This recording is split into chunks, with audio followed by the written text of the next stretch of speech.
కాలం మారుతుంది, మనుషులు మారుతారు, న్యాయం మారుతుంది.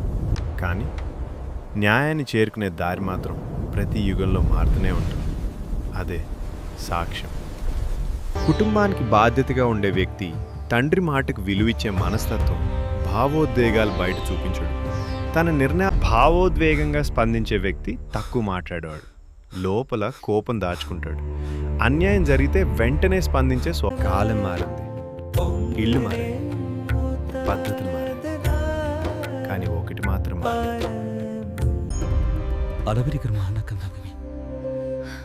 ఎప్పుడు రేపంటావు అన్నయ్య. నాన్న బతికినప్పుడు కూడా నా వాటా గురించి మాట్లాడలేదు. ఇప్పుడు నాన్న లేరు, అయినా నా వాటా ఇప్పటికీ నీ చేతిలోనే ఉంది. తమ్ముడా, కోపంతో కాదు, బాధ్యతతో ఆలోచించు. ఈ ఆస్తి మన ఇద్దరిది, కానీ ఈ ఇల్లు అమ్మే మాట మళ్ళీ ఎత్తకు తీసుకురావద్దు. ఇల్లు అమ్మకపోతే నాకు జీవితం ఎలా ముందుకెళ్తుంది? నీకు అన్నీ ఉన్నాయి అన్నయ్య, నాకు మాత్రం ఎదురు చూడడమే మిగిలింది.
అవును, నేను కోపంతో ఆలోచించాను.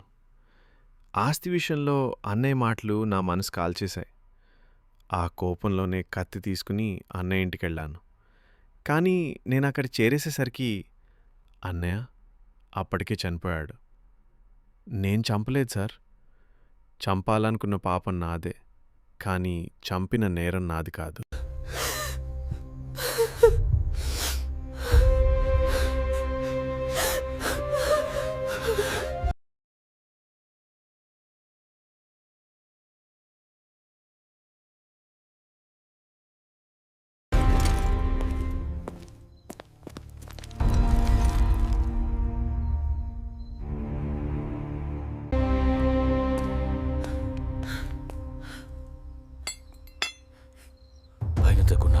సాక్ష్యం సరిగా దాచకపోతే అది నిన్ను కాదు, నిన్నే దాచేస్తుంది.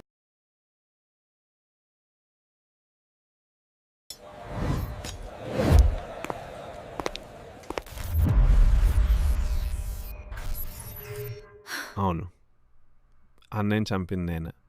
ఎందుకంటే ఆ రోజు నేను ఓడిపోయాను కాదు, ఆ రోజు నేను కనిపించకుండా పోయాను. ఆస్తి విషయంలో తమ్ముడు గొడవ పడ్డాడు, అది అందరికీ కనిపించింది. కానీ నా బాధ ఎవరికీ కనిపించలేదు. నా కూతురు పెళ్లి కోసం నేను అడిగింది దయ కాదు, రక్త సంబంధం. అన్నయ్య న్యాయం మాట్లాడాడు, కానీ ఆ న్యాయం నన్ను గోడల మధ్య నెట్టేసింది. ఆ రోజు తమ్ముడు కోపంతో కత్తి పట్టుకుని వచ్చాడు, అందుకే అందరి చూదు అతని మీదే పడుతుందని. ఉప్పు అతని మీదే పడుతుందని నాకు తెలుసు.